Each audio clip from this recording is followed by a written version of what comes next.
All right, welcome back to the channel. So the next step for Shakur Stevenson might be known, and it would be a fight for a major world title at 130 pounds against Gary Russell Jr.'s leftovers, JoJo Diaz.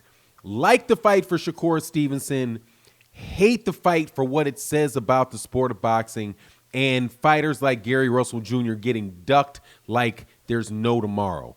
Let's talk about Shakur Stevenson's future and Gary Russell Jr.'s present in this video.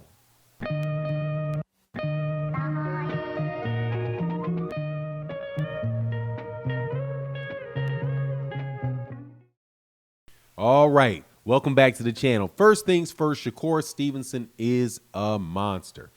Excellent fighter. I do believe that he might be the best of this next young group of fighters between the weights of, say, 126 pounds and 140 pounds. That being Teofimo Lopez, Devin Haney, obviously himself, Shakur Stevenson, Chris Colbert. I hope I said Teofimo Lopez. A lot of these young fighters, Devin Haney, Gervonta Davis, Shakur Stevenson really does have a chance to be the best of all of these fighters. He is a very technically sound fighter. He's very athletic. He's got a very good camp around him, and he's being brought up and moved in a very intelligent manner.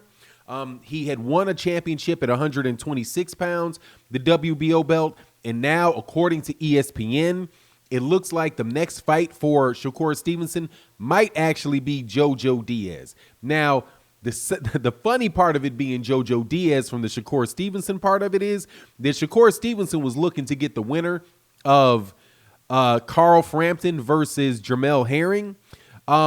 So the conversation starting to take him over to the IBF route, I actually don't mind, man, because I would like for Shakur to have the WBO at 126, then get off the WBO and get another sanctioning body in the next weight class, 130, because that, IBF is not necessarily, whatever Bob orders. And the fight, I do believe, with JoJo Diaz I think is a better fight than Carl Frampton, and it might be a better fight than Jamel Herring. I think JoJo Diaz is a very good fighter. Now, so I like the fight for Shakur Stevenson. Of course, I think Shakur Stevenson is going to beat JoJo Diaz. I think he's going to beat JoJo Diaz, but it should be a good fight if they're able to make that fight. However, that said, Shakur Stevenson, now he's in the 130-pound division. JoJo Diaz is, without a doubt, Gary Russell Jr.'s leftovers. And not to say that JoJo Diaz is not a really good fighter, because JoJo Diaz, I do believe, is a very solid fighter. He went in there and he beat a good champion in Tevin Farmer, who I don't know how many title defenses Tevin Farmer might have had. 3 or 4. I know he was doing them like every other month, but he goes in there, he handles Tevin Farmer. I think JoJo Diaz has a good chance to beat Miguel Berchelt at 135 pounds, even though I might lean, at 130 pounds, I might lean towards Miguel Berchelt a little bit, but I don't know. That's a toss-up fight between the two of those guys, right? JoJo Diaz, I definitely take him over Carl Frampton. I might take him over Jamel Herring. I think he very well may be a chance that, I'm not going to take him over Gervonta Davis, who's got the WBA 130-pound title. But other than Gervonta Davis, JoJo Diaz might be the best champion at 130 pounds. But that says a lot for what's going on at 126 pounds with Gary Russell Jr. Because the fact of the matter is that everybody has ducked Gary Russell Jr. going through 126 pounds. I hope I said 126 and not 135. The 130-pound, that's where JoJo Diaz is now. That's where Shakur Stevenson is. That's where Gervonta Davis is. One weight class below that is 126, where Gary Russell Jr. is, where Carl Frampton is, where Leo Santa Cruz, I do believe Leo Santa Cruz even still holds a title in that division, right? But JoJo Diaz, a guy who's one of the better 130-pounders and is a legitimate fight, not a threat, but a legitimate fight for Shakur Stevenson was somebody that just got dog walked by Gary Russell Jr. Was not a challenge at all. And I believe that Gary Russell Jr., if Gary Russell Jr. moved up to 130 pounds, he'd do Miguel Burchelt like that. He would beat everybody at 130 pounds except for maybe Shakur Stevenson and Gervonta Tank Davis. And even then, I say maybe he won't beat them. People say, oh, he doesn't have the power, he can't pop. But, man, he's doing something to keep these guys up off of him. He's doing something to keep them from even fighting him. Look at the people that have gone through 126 to 130 pounds without ever mentioning the name Gary Russell Jr. Shakur Stevenson did it.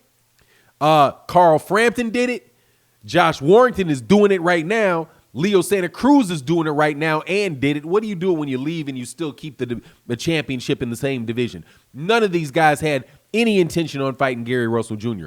And the reason that I believe that is because they don't think that they can beat Gary. And I don't think that they can beat Gary Russell Jr. either. Shakur Stevenson and Gary Russell Jr., in my opinion, are both very similar fighters in a regard.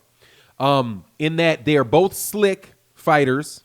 They are both southpaws. I had to take a pause and go check on that because I was like, I'm pretty sure Shakur Stevenson's a southpaw. They're both southpaws, which means what?